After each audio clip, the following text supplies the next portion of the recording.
अपना विरोध दर्ज कराने, उनके साथ कोई मारपीट हम नहीं कर रहे हैं। उनकी बात को सम्मान से सुनेंगे, सम्मान से सुना है। शिक्षा मंत्री ने 10 बार आपसे बात की है, आगे 100 बार आपसे बात करेंगे। आपकी बातों को जो मांगे पूरी करने लायक होंगे उसको पूरा भी करेंगे। और आपको याद होना चाहिए, गेस्ट टीचर्स जो यहाँ पे आए हैं, आप भूल गए इसी जंतर मंतर पे आप पे लाठियां चली थी, आपको संसद मार्ग थाने में बैठाया गया था। पहला शख्स संजय सिंह, मैं वहां पे पहुंचा था आपके समर्थन के लिए, इस बात को मत भूलना। और आपकी लड़ाई में फिर आगे रहूंगा। इसलिए मैं आपसे कहना चाहता हूं, जायज तरीके से अपनी बात को कहिए। आज किसान की बात हो रही थी, किसान की बात को दबाने में अपनी भूमिका मत निभाइए। किसी सरकार का हिस्सा बनकर अपना काम मत कीजिए। अपनी जायज मांगों को आप उठाइए, अपनी जायज मांगों को आप पूरा कीजिए। सरकार हमेशा आपके लिए तैयार है, लेकिन आप गलत तरीके से किसानों की आवाज को दबाने की कोशिश मत कीजिए। आज पूरे मुल्क में किसान एकजुट है, इकट्ठा है, और ये काला कानून अगर वापस नहीं लेती है केंद्र की सरकार, तो पंजाब में भी आंदोलन होगा, उत्तर प्रदेश में भी आंदोलन होगा, मध्य प्रदेश में भी आंदोलन होगा, छत्तीसगढ़ में भी आंदोलन होगा, आंध्र प्रदेश में भी आंदोलन होगा, तेलंगाना में भी आंदोलन होगा, महाराष्ट्र में भी आंदोलन होगा, पूरे मुल्क में आंदोलन होगा। लेकिन ये काला कानून बनने नहीं देंगे। और मुख्यमंत्री अरविंद केजरीवाल ने दिल्ली के लोगों को कहा है कि दिल्ली के अंदर भूमि अधिग्रहण बिल का काला कानून अगर ज्वाइंट पार्लियामेंट सेशन में पास भी हो गया, तब भी दिल्ली की सरहद में ये कानून लागू नहीं होने पाएगा। ये मुख्यमंत्री जी पहले कह चुके हैं। ये बात अरविंद केजरीवाल जी ने पहले ऐलान किया है। इसलिए ज्यादा बातचीत आपसे नहीं करूंगा, सिर्फ इतना कहना चाहता हूं कि आज जो संकट आया है, इस संकट में आप सबको एकजुट होकर लड़ना है, एक साथ नौजवान को, किसान को। क्योंकि दिल्ली की सरकार ने 50-60 दिनों के अंदर जो काम किया है, उस काम को जरा सोच लेना। बिजली का दाम जब पूरे देश में बढ़ रहा है, दिल्ली की सरकार ने बिजली का दाम आधा किया। पानी जहां महंगा बिक रहा है पूरे देश में, दिल्ली की सरकार ने पानी मुफ्त करने का काम किया। दिल्ली की सरकार ने फसलों की बर्बादी पर, जहां पूरे देश के अंदर उत्तर प्रदेश में 70 रुपए का चेक दिया गया किसानों को, 30 रुपए का चेक दिया गया किसानों को, 200 रुपए का चेक दिया गया किसानों को। किसानों की जिंदगी का मजाक उड़ाया गया। दिल्ली के अंदर 50,000 रुपए हेक्टेयर का मुआवजा देने का काम हिंदुस्तान की आजादी के बाद से लेकर किसी सरकार ने नहीं किया, अरविंद केजरीवाल ने किया। लगातार काम कर रहे हैं। 1031 का जो एंटी करप्शन का नंबर हम लोगों ने जारी किया, रिश्वतखोरी बंद हुई, जो भ्रष्टाचारी हैं उनको जेल में पहुंचाने का काम किया जा रहा है। लगातार सरकार काम कर रही है, दिन रात सरकार काम कर रही है, आम आदमी के लिए काम कर रही है। 1939 अवैध कॉलोनियां थी दिल्ली के अंदर, जिन कॉलोनियों में रहने वाले लोगों को अवैध कॉलोनी में रहने वाले लोग कहा जाता था। दिल्ली की सरकार ने 1939 कॉलोनी को नियमित करने का, उनकी रजिस्ट्री कराने का आदेश किया। 5500 बसों में महिलाओं की सुरक्षा के लिए सिक्योरिटी गार्ड लगाने के लिए उसका भी आदेश सरकार ने किया। लगातार सरकार काम कर रही है, किसानों के लिए काम कर रही है, जवानों के लिए काम कर रही है। जो नारा लाल बहादुर शास्त्री जी ने दिया था, स्वर्गीय लाल बहादुर शास्त्री जी ने, वो नारा क्या था? जय जवान। जोर से बोलिए, जय जवान, जय जवान, जय जवान। जवान के लिए इस सरकार ने क्या किया? सत्ता में आते ही, चाहे वो होमगार्ड का कर्मचारी हो, चाहे फायरमैन का कर्मचारी हो, चाहे सीमा पर शहीद होने वाला दिल्ली का जवान हो, चाहे दिल्ली पुलिस का सिपाही हो, अगर कोई जवान अपनी ड्यूटी पे शहीद होता है तो दिल्ली सरकार ने उसको 1 करोड़ के मुआवजे का ऐलान किया और 1 करोड़ रुपए का मुआवजा देने का काम किया। किसान के लिए क्या किया? किसान के लिए छोटा मोटा नहीं, खेतों में जाकर उनकी फसलों की बर्बादी को देखने के बाद दिल्ली के किसान 10,000 रुपए एकड़ का मुआवजा मांग रहे थे। अरविंद केजरीवाल ने 20,000 रुपए एकड़ का मुआवजा दिया और 50,000 रुपए हेक्टेयर का मुआवजा दिया। इसका मतलब ये सरकार स्वर्गीय लाल बहादुर शास्त्री के नारे पे काम कर रही है, जय जवान जय किसान।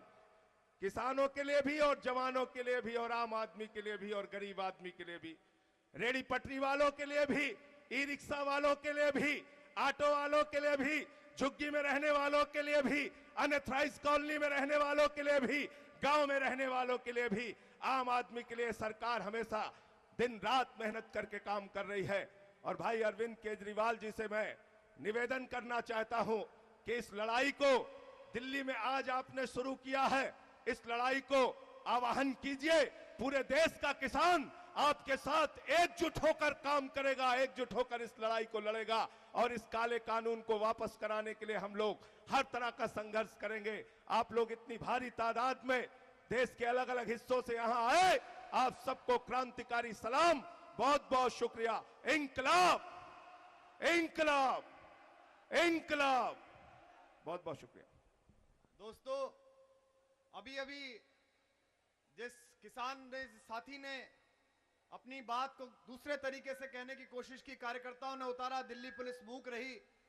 क्या यह संयोग है कि 10 बार के संवाद के बाद हमारे गेस्ट टीचर साथी आए, हम उनसे दोबारा बात करने के लिए तत्पर हैं, लेकिन जब वो यहां पर आए हैं, इसी समय भारतीय जनता पार्टी के सांसद विधूड़ी जी ने लोकसभा में सवाल उठाया है कि गेस्ट टीचर जंतर मंतर पर आंदोलन कर रहे हैं, उनकी बात सुनी जानी चाहिए।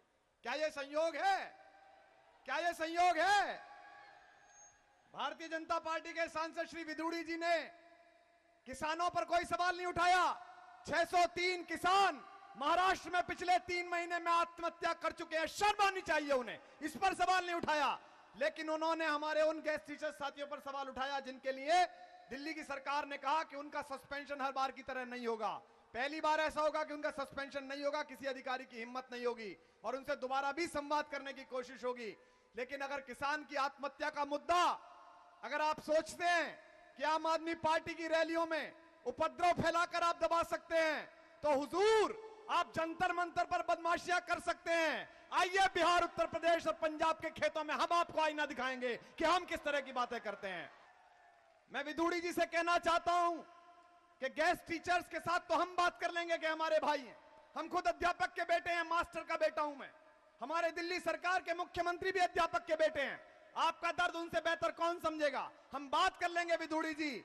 लेकिन किसान आत्महत्या कर रहे हैं, इसका जवाब अगर आप इस समय संसद में सवाल उठाकर और यहां पोस्टर लगवाकर केजरीवाल होश में आओ, तो केजरीवाल ने तो होश आपका 2 महीने पहले खो दिया है। 1-1.5 साल और प्रतीक्षा करो, आपका ऐसा होश खो देंगे भाजपा वालों कि तुम अपना होश ढूंढते रह जाओगे। तो मैं कहना चाहता हूं, किसानों की आवाज को दबाने के लिए अनर्गल काम ना करें, किसानों की आवाज के साथ बदतमीजियां ना करें, किसान की आवाज के साथ वो हरकतें ना करें जिस पर ये शर्मिंदा हो खेत का बेटा कि हमने जिनको पढ़ा लिखा कर भेजा वो हमारी आवाज दबाने के लिए कहां पर पहुंच गए। मैं फिर आपसे अनुरोध करता हूं, जो संजय भाई ने कहा, याद करिए मंदिर मार्ग थाना, पार्लियामेंट स्ट्रीट का थाना, आपको पहली बार शीला दीक्षित की सरकार ने लाठियां बजाकर भेजा था तो आपके पीछे खड़े होने के लिए आम आदमी पार्टी के लोग आए थे, संजय सिंह वहां पर पहुंचे थे। हम दोबारा आपके साथ हैं, सबके साथ हैं। लेकिन अगर आप पूरी किसान रैली अपने हंगामे से बर्बाद करना चाहेंगे और मीडिया अटेंशन इस बात का लेना चाहेंगे कि आप यहां पर बोलें और उसके बीच अंदर खड़े होकर भाजपा के एक नेता बोले कि जंतर मंतर पर गेस्ट टीचर्स आंदोलन कर रहे हैं, देश की सरकार को जगना चाहिए, तो जाइए मोदी जी से कहिए गेस्ट टीचर्स का भी हक दे दें और किसानों का भी हक दे दें। जाइए उनसे, आजकल मोदी जी भारत यात्रा पर हैं, अभी लौटे विदेश से, 10 दिन बाद फिर भारत यात्रा से वापस जाने वाले हैं। तो देश के लोगों की समस्याएं अगर इस तरह सुलझाई जाएंगी तो ऐसे नहीं सुलझेंगी। मैं अनुरोध करता हूं दिल्ली सरकार के यशस्वी उप मुख्यमंत्री, जिन्होंने इतनी क्षमता के साथ सरकार को चलाया है, जिन्होंने पिछले 2 महीने में गुड गवर्नेंस का उदाहरण प्रस्तुत किया है और जो खुद एक किसान के बेटे हैं, अध्यापक के बेटे हैं, मैं उनसे अनुरोध करता हूं कि आपको संबोधित करें। उसके बाद अरविंद केजरीवाल आपके मुख्यमंत्री और आम आदमी पार्टी के संयोजक आपको संबोधित करेंगे। एक बार जोरदार तालियों के साथ किसान हित का नारा बुलंद करिएगा, जोरदार तालियां बजाकर स्वागत करिएगा। मनीष भाई। भारत माता की इंकलाब। दोस्तों, बहुत दुखद घटना अभी हमारे सामने घटी है।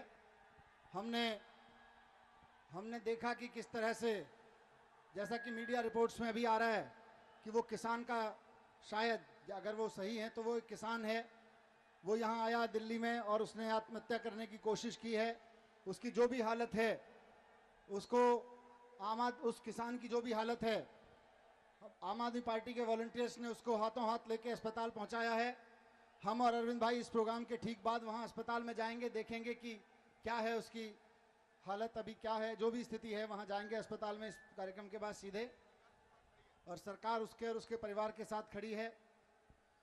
ये क्योंकि दोस्तों मूल रूप से आज हम यहाँ किसान की बात करने के लिए इकट्ठा हुए थे, पर इस देश में कुछ लोगों की राजनीति है कि जब जब अरविंद केजरीवाल किसी गंभीर मुद्दे की ओर बात करे तो ऐसे मुद्दे उठाओ ताकि जिस मुद्दे पे बात करने के लिए अरविंद केजरीवाल खड़ा हुआ है उन मुद्दों पे बात ना हो पाए।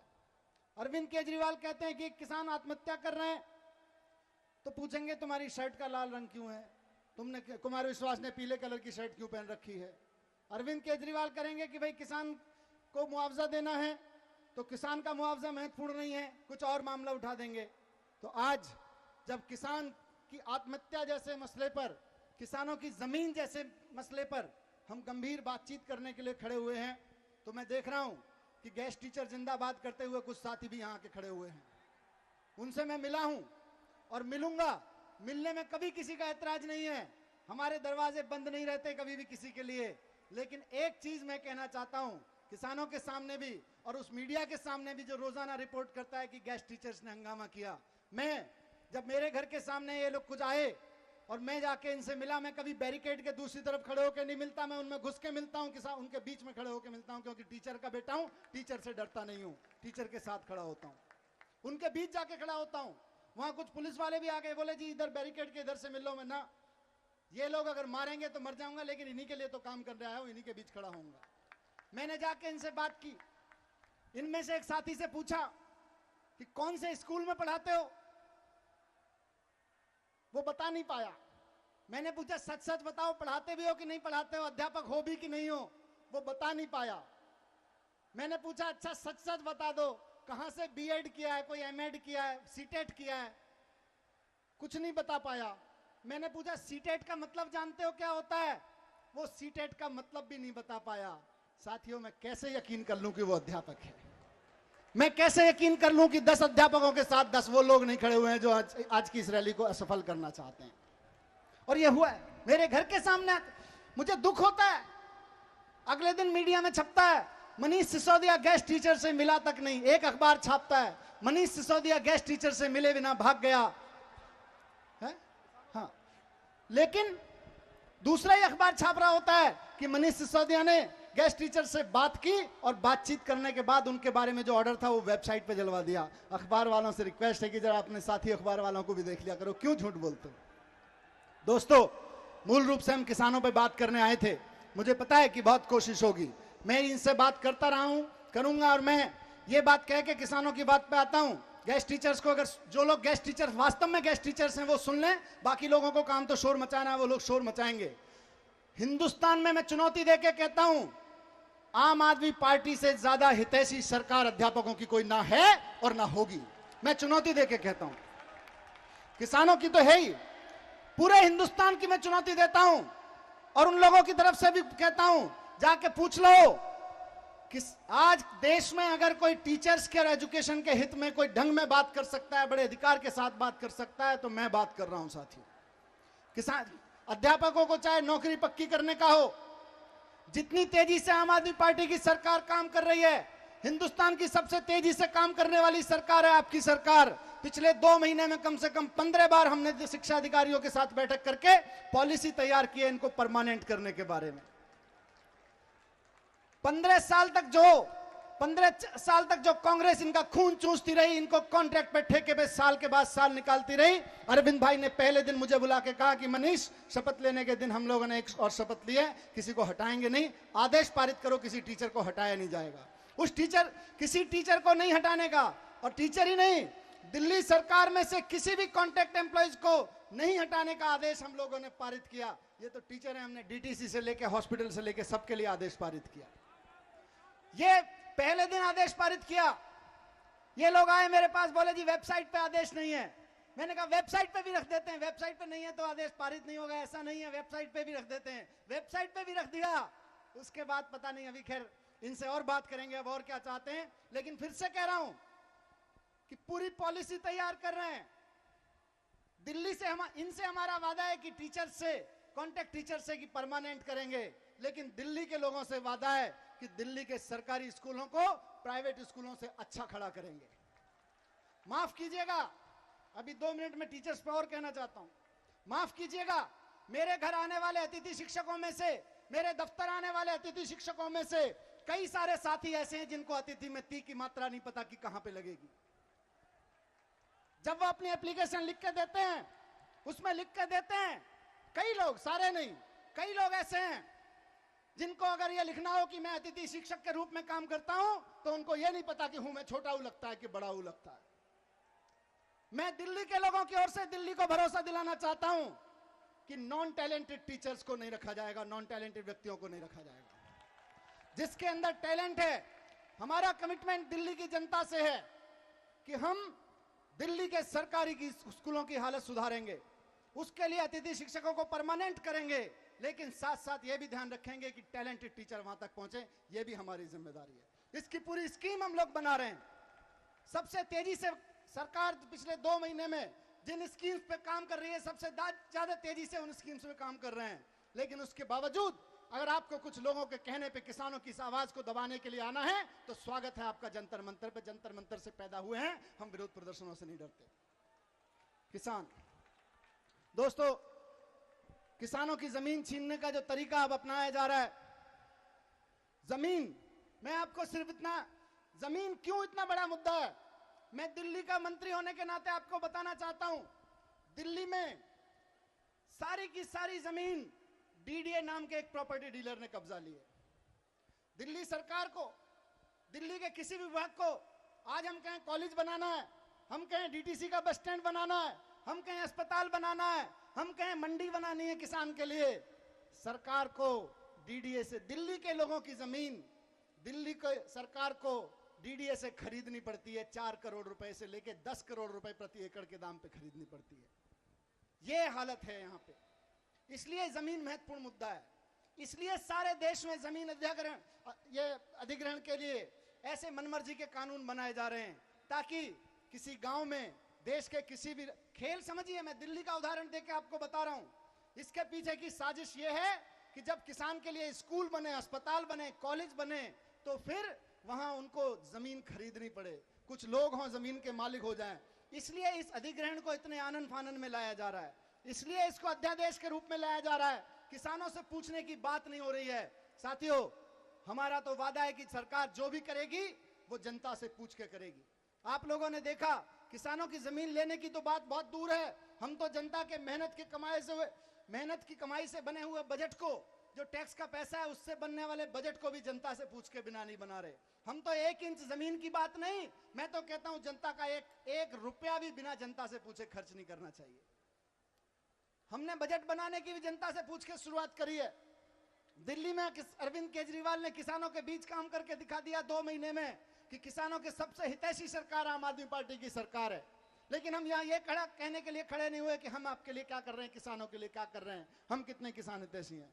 महत्वपूर्ण चीज ये है कि पूरे देश में जब किसानों की जमीन पर प्रॉपर्टी डीलर और बिल्डर्स की नजर लगी हुई है, पूरा का पूरा माफिया किसानों की जमीन छीन के अपने शिकंजे में लेना चाहता है और उससे अरबों खरबों के मालिक बनना चाहता है। दोस्तों, आम आदमी पार्टी का एक एक कार्यकर्ता किसान के साथ खड़ा हुआ है। एक एक कार्यकर्ता अपने जान की बाजी लगा के भी इस चीज को विरोध करेंगे। हम पूरे देश में इस चीज का विरोध करेंगे, हम चलेंगे साथ में, जो चाहे जो करना पड़े, दिन रात एक करना पड़े, लेकिन किसानों को नहीं लुटने देंगे, ये हमारा वादा है। मैं इसी के साथ अपनी बात खत्म करता हूं, क्योंकि बहुत सारी चीजें अरविंद भाई को भी आपके बीच में बात रखनी है। लेकिन मैं फिर से कहता हूं, किसानों की बात है, आज किसानों की बात को गंभीरता से सुनिए। अगर वास्तव में जितने अध्यापक बैठे हैं, जितने पत्रकार हैं और जितने लोग हैं व्यवस्था में लगे हुए हैं, ये सारे के सारे कहीं ना कहीं किसान के बेटे, और बेटे नहीं तो कम से कम पोते जरूर होंगे, इनके किसान के पोते तक जरूर होंगे। तो आप सबसे अनुरोध है कि एक बार ध्यान से इस किसान की बात को सुने। किसान की बात होगी तो अध्यापक रोटी खा पाएगा, नहीं तो रोटी भी नहीं खा पाएगा। अध्यापक तनख्वाह मिल जाएगी, परमानेंट नौकरी हो जाएगी, लेकिन उस परमानेंट नौकरी से लगने वाली तनख्वाह से अगर आप रोटी खरीदने जाओगे, किसान नहीं बचा, जमीन नहीं बची, तो रोटी कहां से खाओगे? इंटरनेट और नौकरियों से पेट नहीं भरता है। पेट तो साथियों दाने से भरता है। दाना सिर्फ किसान पैदा कर सकता है, कोई टेक्नोक्रेट दुनिया में दाना पैदा नहीं कर सकता। भारत माता की इंकलाब। धन्यवाद साथियों। दोस्तों, वो जो साथी अभी जिसने पेड़ पे लटकने की कोशिश की, उसका नाम गजेंद्र है। उसने एक चिट्ठी भी वहां फेंकी है, ये मीडिया ने रिपोर्ट किया। अभी मैं आपके सामने न्यूज़ 24 की खबर पढ़ रहा हूं। इसमें लिखा है कि आम आदमी पार्टी की किसान रैली के दौरान एक शख्स ने पेड़ से फंदा लगाकर खुदकुशी की कोशिश की। जानकारी के अनुसार यह शख्स राजस्थान के दौसा का रहने वाला है और उसने एक चिट्ठी भी फेंकी है। इस चिट्ठी में उसने लिखा है, अगर आप किसी के जीवन मृत्यु के बाद भी नारे लगा सकते हैं तो इसका मतलब आपका उद्देश्य कुछ और है। आप जो भी हैं, आप अध्यापक नहीं हैं, आप चाणक्य के बेटे नहीं हैं। अगर एक आदमी की मौत पर और एक आदमी की मृत्यु के प्रयास पर आप ये सब काम कर सकते हैं तो इसका मतलब आपको उन्हीं लोगों ने भेजा है जो भाजपा के नेता होकर इस समय पार्लियामेंट में आपकी बात कर रहे हैं। वो चिट्ठी सुन लीजिए, जिस बेटे ने भेजी है वो चिट्ठी सुन लीजिए। आपको अपने माँ बाप की, आपके माँ बाप का हवाला है, उन किसानों के खेतों का हवाला है जिनका अन्न आपके नसों मर गया है। अगर आप सच्चे अध्यापक हैं तो इसके बाद भी आप हल्ला मचा रहे हैं तो इसका मतलब आप किसी और काम से आए हैं, आप अध्यापक नहीं हैं। मैं अध्यापक का बेटा हूं, मेरे घर में 8 अध्यापक यूनिवर्सिटी के प्रोफेसर हैं। प्रोफेसर इतना संवेदनशील नहीं होता, अध्यापक इतना संवेदनहीन नहीं होता कि किसी की खुदकुशी की कोशिश की सूचना के समय शोर मचाए। इसके बाद जो आवाज उठेगी मैं समझ जाऊंगा कि भाजपा ने कितने लोग इस रैली को खराब करने के लिए भेजे हैं। मैं समझ जाऊंगा कि 3% सिमटी हुई भाजपा पंजाब में 0 पर जाना चाहती है। उस साथी का नाम गजेंद्र है। उसने लिखा है कि मेरी फसल बर्बाद हो गई है, मेरे पिता ने मुझे घर से निकाल दिया है, मेरे 3 बच्चे हैं, मेरे पास खाने को कुछ नहीं है और उसने अपना मोबाइल नंबर भी दिया है, इसलिए मैं खुदकुशी कर रहा हूं, ऐसा उसने लिखा है। खबरों की दुनिया में आइए, हमारे साथ कहीं भी और कभी भी जुड़िए। हम मिलेंगे फेसबुक पर, हम दिखेंगे यूट्यूब पर, हमें फॉलो कीजिए ट्विटर पर। खबरों के साथ बने रहिए रात दिन।